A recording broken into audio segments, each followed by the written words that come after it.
Rani Puranik, welcome to 20 Minute Leaders. Thank you so much for being here. How are you? Thank you, Michael. I'm doing fantastic.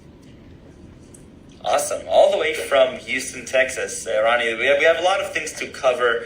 Quite a few different subjects that I'm excited to see how they're gonna, flow together. You have a few hats. You're Executive Vice President and Global CFO of Worldwide Oilfield Machine, Inc., with more than, I believe, turnover of more than $350 million ARR. So I can't even imagine what it's like being a CFO of an organization like this. But you're also really passionate about mentorship and a part of the Puranik Foundation as well, with an upcoming book, 7 Letters to My Daughters, which is an awesome title, and I'm excited to uncover a little bit about your life journey, what you care about, and pick your brain on all these different subjects. So Rani, who are you? How does one get to deal with all these different cool things that you're doing?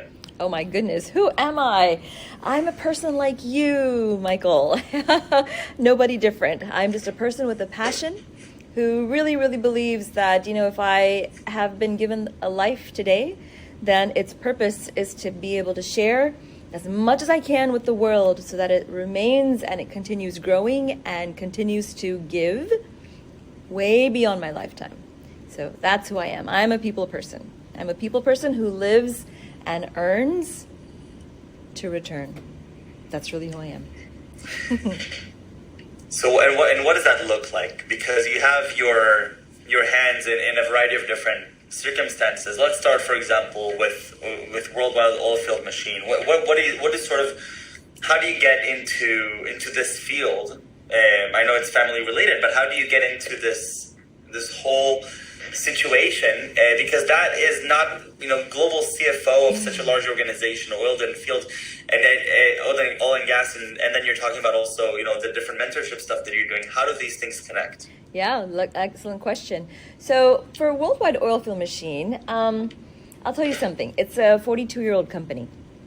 I was raised in this company, but not my entire life. So let me give you a little bit of my life story, just a quick thing. So the first 18 years of my life, I was basically raised here in Houston, Texas, where my dad started this company from nothing. He was first generation immigrant from India. So started off with a typical American dream story, 3 people in a garage. I was 3 years old. I basically slept on the floor of our pantry while dad and mom kind of, worked through this business. And it was really mom bringing dinner and dad innovating. So watched that business grow, this business grow for the first 18 years of my life. I interned, summers were at the office. I knew everybody at the office. It was like an extended home for me. The next 18 years of my life is when I lived in Pune, India. And I was married there at a very young age. I had an arranged marriage at 19, so you can imagine, very young. Wow, 19. 19, exactly. That's very, very young. Very young. And by the time I had my first daughter, I was 21, and she started going to school when she was 23. Wow. Yeah. What I realized at that point is that I wanted to be close to her, so I started and founded my own dance company when my older daughter was 3 years old, and I'll tell you why. Dance is a non-verbal form of expression and communication. And in a place like India, where girls really are usually told what to do, what to say, what career path to choose, who to marry, right? Like me, I could relate to these girls so deeply, on a so deep level. Then I said, all right, verbal communication might feel a little disrespectful for the culture, but nonverbal communication. And if we could bring these girls together where they could just express, be free, understand who they are in a very safe environment, then that was giving me joy because it was empowering me at the same time. I was also very young at that time. I was only 24 when I started this company. So I did this for about 15 years in Pune, India. And again, that had me discover my passion for people. When I was 17 years old, I took a quick trip to India, and even at that time, I had like a makeshift after-school program for slum kids. Never knew I really loved all of this until I actually got into it. So 14 years, 18 years living in India, then that's when I decided, okay, I've been preaching to the world because that dance company, Michael, it took off. it literally took off. So I was not just teaching to girls, then it was to boys, to juvenile delinquents, to just deaf children, to people. Universities started contacting me, corporations started contacting me, software corporations for team building and stuff like that, because it was about speaking up and having the confidence to understand, acknowledge who I am as a person, and appreciating the differences in everyone else around me, and working together, which is the key to success. So after that happened, I was preaching to the world, be who you are, step up for who you believe yourself to be. I had to make a shift in my own life. And then I returned back to the United States, to Houston, Texas, my home city, in 2007. And that's the time when I rejoined WOM, because remember, that was family for me. I had no other family here. So even though, yes, it's a business, for me, it was like coming home to my extended family, and I knew it.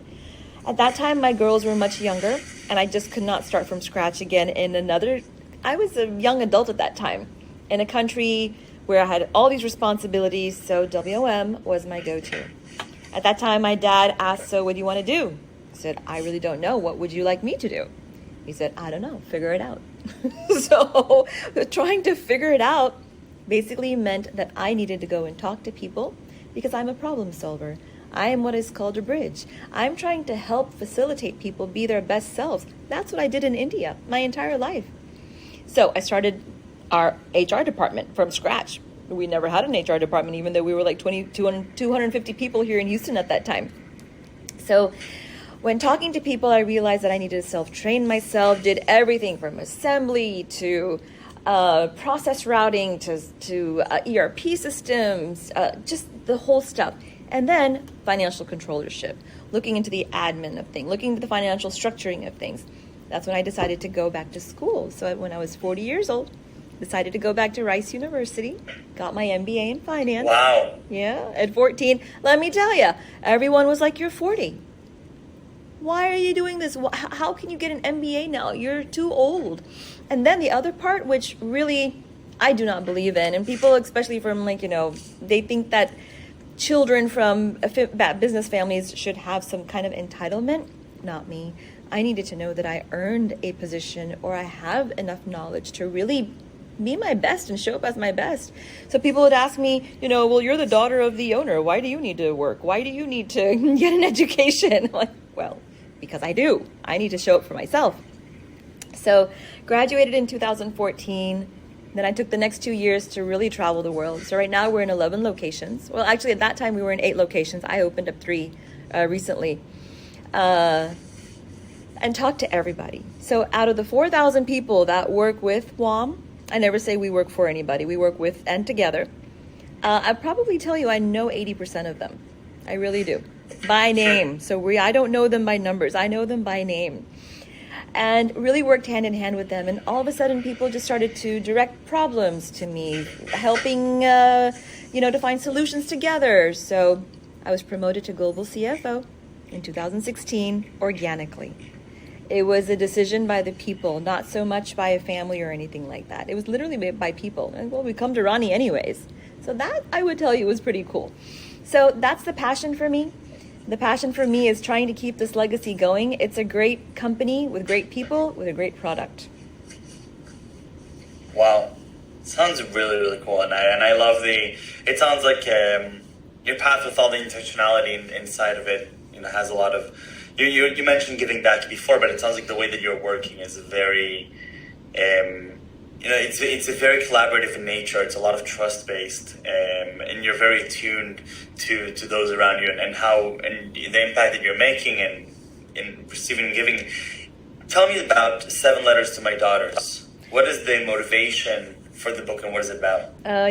So in the title, 7 Letters, the question is, what is 7? So I really believe there's a science that says that our cells regenerate every 7 years. So technically, we are different people every 7 years. So when I was about 49 years old, my daughters, we were just kind of reminiscing on our life journey and stuff like that. In a really good place. They were like, Mom, we've really come such a long way. You should write a book. And, because of my creative background, I've written scripts and songs and all of that. So they said, you should write a book. And I said, yeah, okay, I guess I should. So the book really became, it was inspired by both Sherry and Bhakti, who are my daughters. But it became a book that I wanted to dedicate for not just all the daughters of the world, Michael, but to all the sons. And when I say all the people of the world, because regardless of gender, and yes, gender does play a little bit of a part of the story of the struggles, but every person has frustration. Every person has challenges. Every person feels like the lowest point of their lives has come at some point. To be able to overcome that, to see the positivity, to be ambitious yet humble, to actually find a vision, but still be open-minded to know that you may have to pivot and change a little bit and adapt. All these lessons are things that I had learned over the years, but guess what? In 7-year chunks. So I say that for the first 7 years, I was not a daughter, I was a girl in an Indian family. Very different context and the lessons that you learn from that. Second 7 years, I was a sister, nothing else. I had siblings when I became 7 years old. So there was a very clear pattern of my life continuously changing after 7 years. So I have one letter for every 7 years. So therefore, now I'm 50. So 7 letters to my daughters. And really it's about the lessons of love, and love in its purest form, because even in a multinational company organization, I lead by love. And I know a lot of CEOs don't talk about love because it's like, oh my God, what are you talking about? But love in its purest form is power. It literally is power because it brings empathy. It allows you to listen. It allows you to understand what someone else's passion will be, and allows you to let go and partner that passion for other people as well. So I lead through love.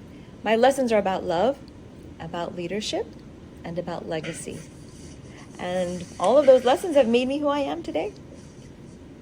That's awesome. How does leading by love play a role within an organization like yours, a large organization? You know, how do you lead by love? What are some examples of that?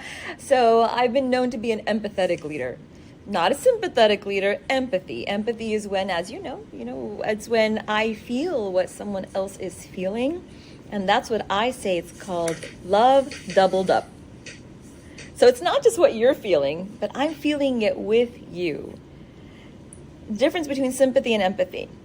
And when I am with somebody or somebody is with me, then as a leader, knowing that I may have a little bit more experience than another person, it makes it so much easier for me to relate at the same level, and then to lift, to raise, to then really bring out and bring forward.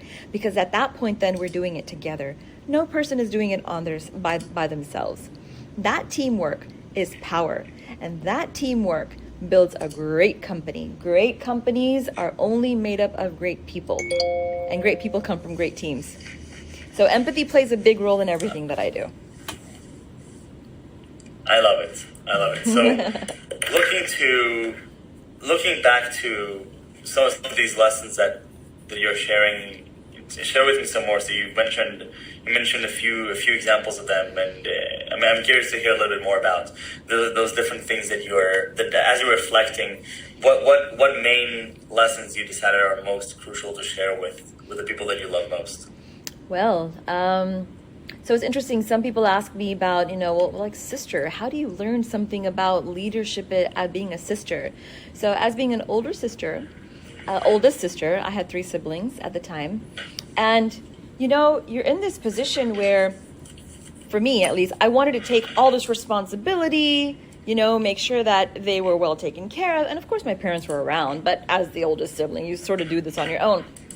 But the reality is, I did not have authority. I had parents that could swoop my siblings up away, teach them whatever they wanted to, brainwash them in a different way, completely in an opposite direction than me. And that is a lesson that I see every single time, even in large businesses, small businesses. There is something called middle management, even sometimes in a higher management, where we take on responsibility, but not necessarily do we have the authority. So how do you maneuver your teams? Siblings, teams, groups of people, when you know that you don't have the authority, but you have to take the responsibility and still move things forward? Well, how do you do that? So there's a very fine balance of how that can be led forward. And a big power of that is to let go. To know that you're not the one in control. You are not the one in control. And as a leader of the company, I understand how important it is to also give authority while people take on responsibility. Otherwise, I am not giving them full justice. So just as a sister, I learned so much, right? From my leader that I put into my leadership skills. So things like that. Being a mother, I'll tell you, something is very of interest to me. Many people call me the WOM mom because I look we run schools, not just in India, but we're very involved through our foundation within the greater Houston area as well, starting our own charter school, partnering up with countries like Brazil, hopefully Mexico. So education is huge on my mind. So I deal with kids all the time. I always have been since I was 17 years old. So what does that mean when I come to the company and use my lessons as being a mother?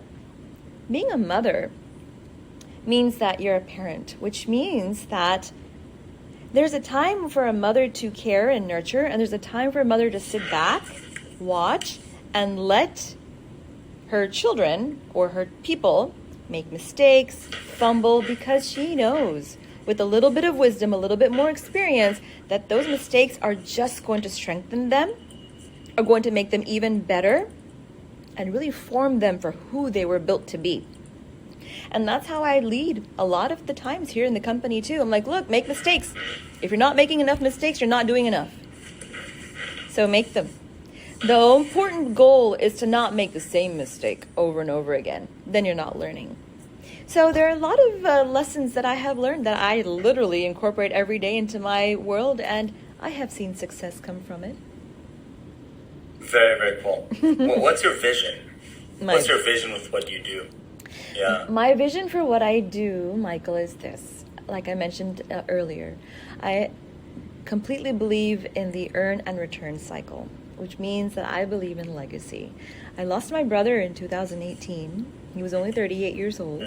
He was part of the business. And at that time, I really realized that we all have an expiry date, all of us, no matter what. And there were so many lives that came before me. They did. I'm not sitting in the years of World War I and II and the Cold War. I'm not. Somehow, some lives came before me that have set the stage for me to live the way I do, which I'm going to assume is better. It's easier.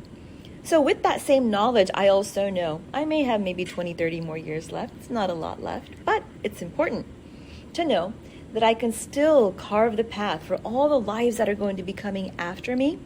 So whatever decision I make, whether it's in my family organization, nonprofit, new businesses, whatever decision I make, let it be so that someone else's life after me is easier, better, more successful, and stable. Stability is such an important part of this. So that's what drives me every morning. And the way I run the businesses, or teach my kids at school, or hang out with my kids, my own kids in the family, it's about legacy. It's about thinking beyond yourself without depleting yourself, knowing that you are whole and complete, and therefore you can share yourself whole and complete. That's incredible. I love the intentionality behind everything that you're mentioning here. Yeah. It sounds like you've really given this a lot of thought, and it sounds like you live your life in a way that leaves you very fulfilled and passionate about the interactions that you're having with others, the interactions you're having with yourself, and the way that you're viewing and sharing this journey with other people. And so definitely a conversation that's much greater than just your work with WOM and with the mentorship and the Puranik Foundation. It's really about sort of a life mantra, legacy. And so I really want to thank you, Rani, for taking this time to share it with me. It was a wonderful conversation, and best of luck with fulfilling your vision. And thank you again for being here. Thank you, Michael. I always say that there's always a way to be playful, powerful, and purposeful.